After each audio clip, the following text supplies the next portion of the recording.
Hello, and welcome to another episode of Untraditionally Traditional, a podcast with me, Brittany Duncan, a millennial homemaker.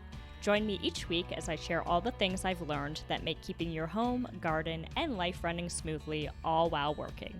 If you are enjoying the podcast, please be sure to subscribe in your favorite podcasting app so you get the episodes downloaded straight to you every Monday. Now, on to today's episode.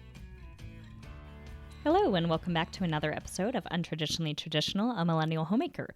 If you are a return listener and you've enjoyed the podcast, I would love if you would write a review in your podcasting app for the show.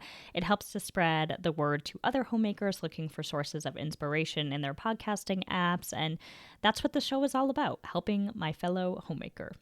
Today, we're going to talk about being the creative director of your home. But first, let's dive into my 3 favorite things of the week. Number 1 is Hum Kombucha, the mango passion fruit variety from Costco. Yes, I can make kombucha. I've done it in the past, but honestly, it's too much work and it just doesn't taste as good as the store-bought. So this is an area that I'm willing to give in terms of, quality, quantity. I'm sure making it from home is better than the store-bought, but I really love the taste of the store-bought. So this is an area that I'm giving in and taking some ease in my life. Super good. Tastes like summer, although we are still deep in the winter depths here in Boise. Number 2 is a class I took through the Boise Learns community education program called Living in Harmony with Your Hormones, and I loved it. If you listen to last week's episode about my wellness journey, for this year, you know that I was hoping to learn a lot more about the various phases of my cycle and how that impacts what my body needs in terms of nutrition and physical exercise. And this class was exactly that and more. If you're in the Boise area, I would highly recommend checking out the community education classes offered through the Boise school system. Quarterly, they update these classes. I've taken a ton on gardening, raising chickens, raising bees, nutrition. I just took one on estate planning, all sorts of things. So check those out if you are in the area. Number 3 is Galentine's Day. 2 of my girlfriends just co-hosted an intimate Galentine's Day party yesterday, and it totally filled my cup. We each brought food and ate and chatted and laughed and decorated adorable homemade cookies and made take-home bouquets, and it was just such a treat. So, ladies, if you are listening, thank you, and I love you both. All right, on to the main episode.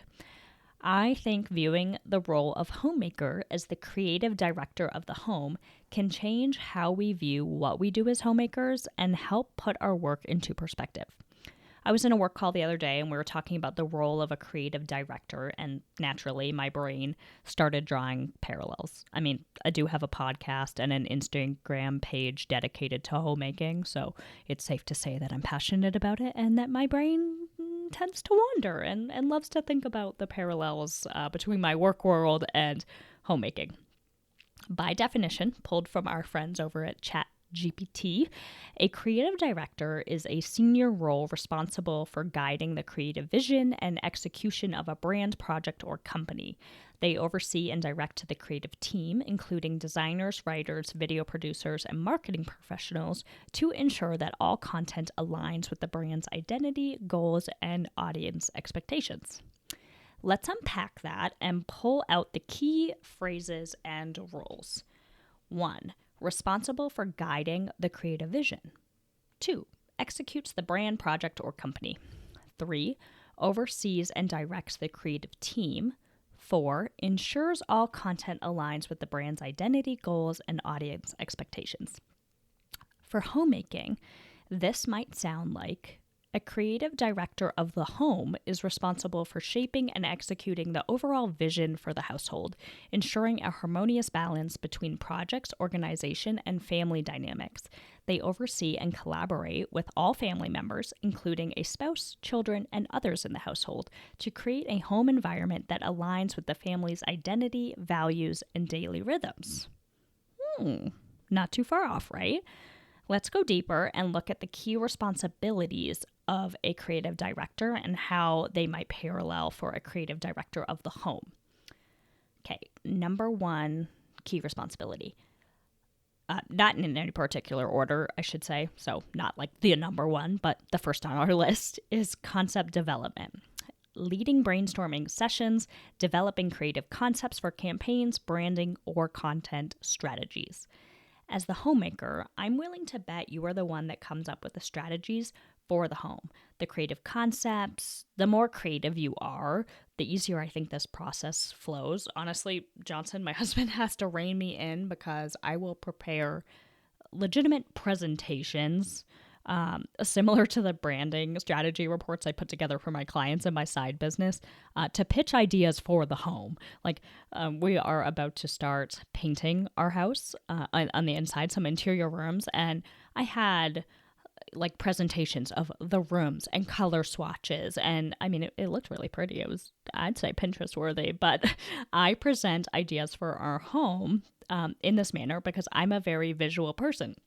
And I think visuals help paint a picture, quote, not intended, but for individuals like my husband who have a harder time seeing the vision of what I see when I'm describing an idea verbally. As the homemaker, we take the ideas and we develop creative concepts to achieve household member buy-in. This, of course, does not have to look like a presentation, but you are looking at how your spouse or family members, how your children want to understand something, and you are bringing what they need into those brainstorming sessions and talking about the creative concepts of what you want to do, whether it's a chore chart or you are trying to get your husband to buy into painting a bunch of rooms in your house, whatever it is. Okay, number 2. Branding and visual identity, ensuring consistency in brand messaging, visuals, and overall aesthetics. Rephrase, maintaining consistency in style, decor, and overall home aesthetics to reflect your family's personality and values. I'm going to repeat that last part there. To reflect your family's personality and values. What your home looks like says a lot about you. Our home's visual identity is a blend, as I'm sure most of ours are, unless you are living in a house and home magazine. I believe our home says that we enjoy music and art, that we travel and love an heirloom. We prioritize togetherness and comfort over extravagance and appearances. It reflects that I love an old thing over a new thing, and we enjoy a traditional way of doing things and don't necessarily need the latest gadget to replace the role of our hands in our home. So you can kind of think of that as like a brand mission statement, and maybe think about it for your home. Like, what would be your branding mission statement for your home? Once you hone in on your home's brand and visual identity, it becomes a lot easier to maintain your mission as a homemaker because it is so easy to be swayed by social media or in-person shopping. I mean, we are just having ads thrown at us nonstop. And I personally have to check in with myself all the time and go, is this matching our home's identity, our visual identity, our, mission statement for what we want out of our home? Honestly, I have a mood board for our home. And when I thrift, I aim not to be just swayed by a pretty thing. And this is can be when you're thrifting or when you are at, say, like Home Goods or something. But I say when I'm thrifting as well, because it can be really easy to go, oh, this item is only $2.19. Like, it's beautiful. I want it. But do I need it? Does it match my home's visual identity? Does it match my home's mission statement, my branding? For us, the thing needs to serve a purpose as well as match our visual aesthetic. Gadgets. Let's talk about that for a minute. When it comes to gadgets, we ask ourselves if it's something that we really need. Sure, a towel warmer sounds lovely, but to me, it's an extravagant item that doesn't align with our home's goals. I see things all the time that are very expensive, but serve a purpose of something you can do for free or for less than $10. Take the GE countertop nugget ice maker that makes, quote, the good ice. The Chick-fil-A ice. You know the ice I'm talking about. Great ice, but is it $400 good ice? Because that's how much this machine costs. You can make ice using some ice cube trays from the dollar store. Another example is a countertop composter. Lomi makes them, and I think it's a really cool concept actually, but it's $600. And you can compost for free in your backyard or get chickens and your food waste will drop significantly. And if you're like, oh, I live in the city, I don't have a backyard, I don't have room for chickens, are you using the soil that this, quote, countertop composter makes? Because if not, I don't know. I think it's another gadget. I think it's kind of extravagant. It does not align with our home mission. Another one is the robot vacuum cleaners, which range from $500 to $1,200. And, it's funny, actually, at Galentine's Day, we were just talking all about vacuum cleaners and all the different ones. If that tells you about the phase of life that I'm in, more than when I get together with my girlfriends, we talk about different vacuum cleaners. You just do with that what you want. But I don't know. I don't buy into the robot vacuum mop combo deal. I'm sorry, I'm going to use my regular vacuum that is held together right now with tape and a replacement battery. She's still kicking. She's strong. She's going on her 8th or 9th year now. She's great. Or you can spend $1,200 on this vacuum that I don't know how long it's going to last. From my conversation at Galentine's, the batteries don't last very long, so do with that what you will. Regular crib for your baby, or you can spend $1,600 on a self-rocking crib that plays white noise.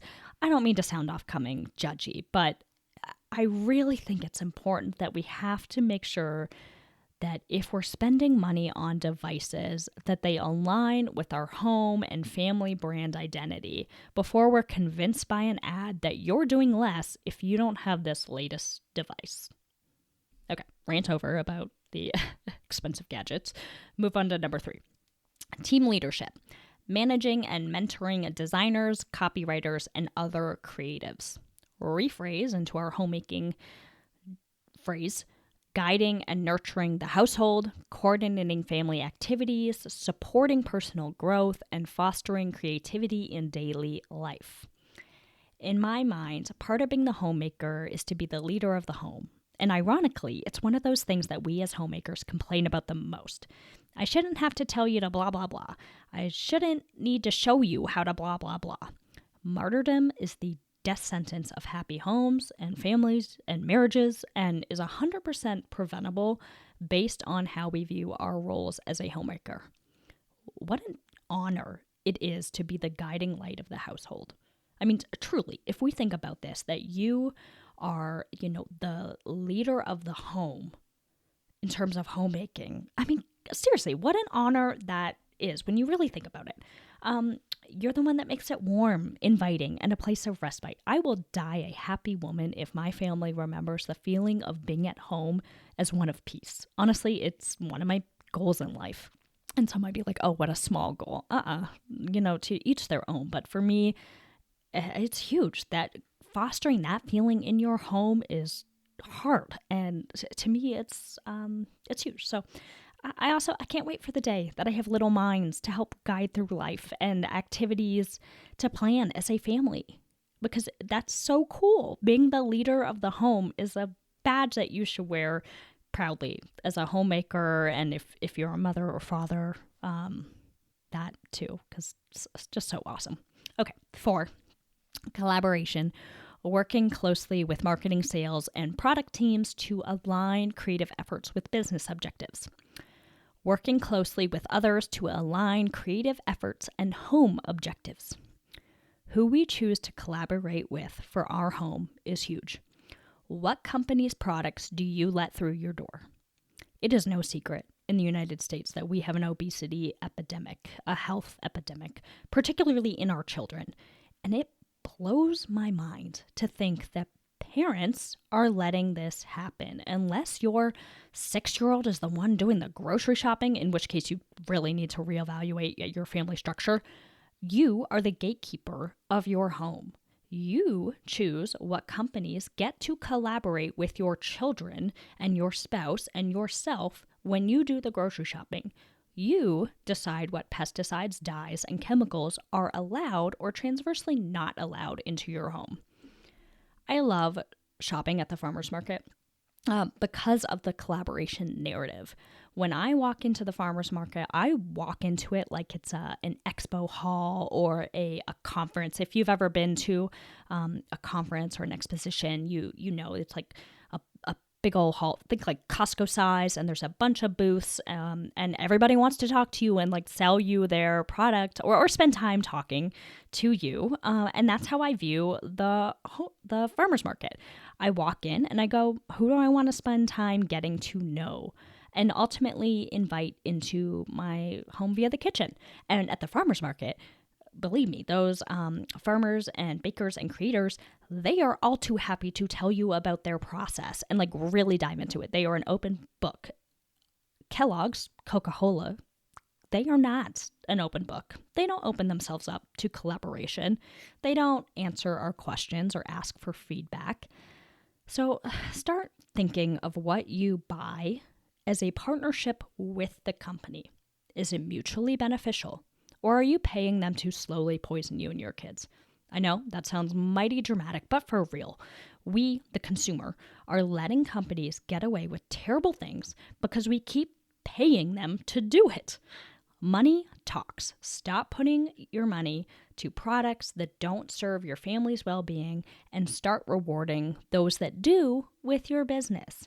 I don't know. This is another area that I can get a little ranty, so I apologize. I'm sure most of you are listening are like, yeah, we are focusing on what goes into our home, because I really think that those that are into the idea of like being a homemaker and stewardship of the home do have this mindset. So I'm probably preaching to the choir here, but yeah, it's just been on my mind a lot recently that we get to choose, and I really try to look at like everything I'm bringing into my home as a collaboration. But who am I putting my money behind? Okay, number 5, overseeing production, reviewing and approving designs, videos, and other creative assets before they go live. We don't have children yet, but reviewing homework, manners, and lessons of life with one's children is overseeing the production. As parents, it's a goal of many, I would think, to raise kind, thoughtful, intelligent, caring adults. Part of the homemaker's role is to oversee that children are putting their hands to and what they're spending their time on, and making sure that it aligns with the family goals. Ultimately, your children will carve their own path, but we as adults and parents and leaders of the family, leaders of the home, homemakers, get to help to guide them. Offering insight and advice when asked is huge. Another honor that we have as homemakers.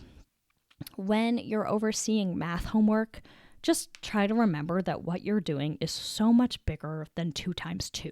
You're showing your kids that you care about the work that they put their hands to, and that you are by their sides to make sure that they're on the right track. I cannot tell you, just as a child, now adult, like how huge that message is to a child.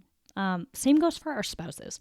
Johnson and I will often read each other's formal emails and important work products over to make sure that they are in alignment with our goals. And this is especially important when we are writing something that is emotionally driven. I am sure you have all had like a family text or email or work email that you are emotionally charged in writing. And I gotta say, it's really important in those correspondences to have your spouse look them over and just make sure that what you're saying aligns with who you want to be as individuals and a family. Like, what energy are you putting out towards others, and does it align with the energy that you want to be putting out towards others?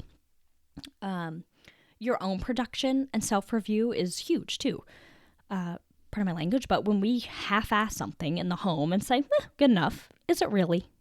Who are we letting down when we skimp out? I'm willing to bet it's ourself, our spouse, or our children, or a combination thereof. When you come at your work with an oversight perspective, it changes how you think about it, and it helps you to remember that, where your bar is and why you set it there, right? So that's number 5. Okay, number 6 is market and trend research, staying ahead of design and concept trends to keep the brand relevant and engaging. Trends are whatever. They're temporary. Some last a few days and others a few years, but ultimately they end pretty quickly. For example, I'm only 31 and I have lived to see denim come full circle. High-waisted jeans were unpopular when I was young, and then they were popular again. Skinny jeans were popular, and then they fell out of style, and I think they're maybe coming back. Honestly, I don't know. I stopped paying attention to it because, to be honest, I am unwilling to give up my high-waisted skinny jeans, no matter how many times they come in and out of style. So, take that, fashion bloggers. All that to say, I'm not going to harp on trends because honestly, I think they're unimportant. And focusing on what is timeless and true will serve you 100 times better. My brain is constantly jumping back to health. I recorded that episode about my wellness journey. It's really been on my mind this year. And this is where I think that piece of market research comes into play and where paying attention to the latest information can be helpful with a grain of salt. That grain of salt is that we should remember that news companies and food processors included love a trend. In my life alone, we've gone through the low-fat phase, the sugar alternative phase, the low-carb phase, the butter alternative phase, only to learn that those were trends and not truly beneficial for our health. The kind of information and market insights I do find helpful is when light is shown on truths of dangers, Teflon and PFAS. We're now seeing more and more research about endocrine disruptors and some of the leading causes. Plastic. The negative effects of seed oils in the body. Okay, these are just a few. But these insights are the ones I encourage paying attention to as a homemaker. Remember that you're the gatekeeper of your household and you decide what is allowed in to collaborate with your family. Okay, last but not least is client communication. Which they say, if working with an agency, a creative director may present ideas to clients and refine concepts based on feedback. For the family, communication is key. As a homemaker, it's key. Remember, we are leaders, not dictators, and implementing a new system and plans is only as good as the communication with our family unit about how they feel about the system. Group buy-in is important. I don't want to speak for my husband, but I think that we would both agree that the success of our marriage has hinged on communication. Thankfully, we've had it as a strong suit through our whole relationship and marriage. Not to say that we haven't had to work through other challenges, but communication has made it possible to work through challenges in a mostly graceful way.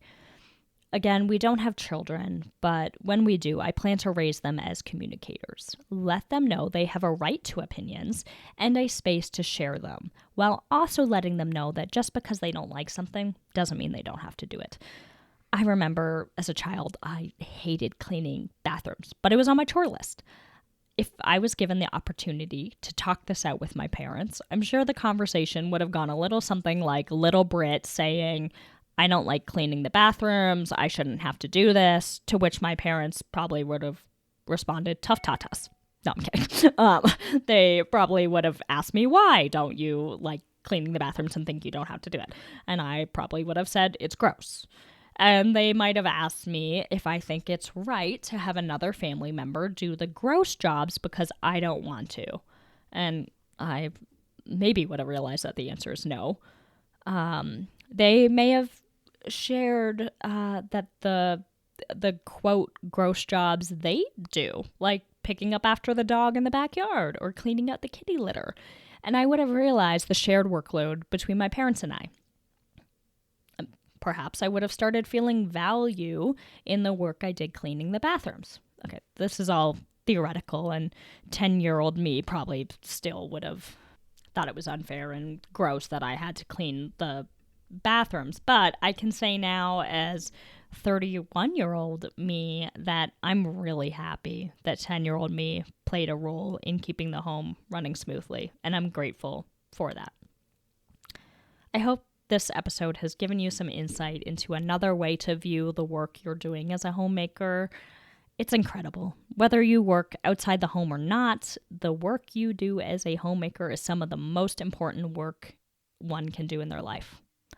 You are the creative director of your home, and when you feel like you're not making a big impact and you're just dusting and vacuuming and cleaning toilets, remember your role is much, much bigger than that. Until next week, happy homemaking, everybody. Thank you for listening to this episode of Untraditionally Traditional. If you enjoyed the podcast, please share it with those special people who would love it too, and write a review. For more tips and photos of my home and garden, follow Untraditionally Traditional Pod on Instagram. Until next week, let's continue to make our homes places of joy and service to ourselves and those we share them with.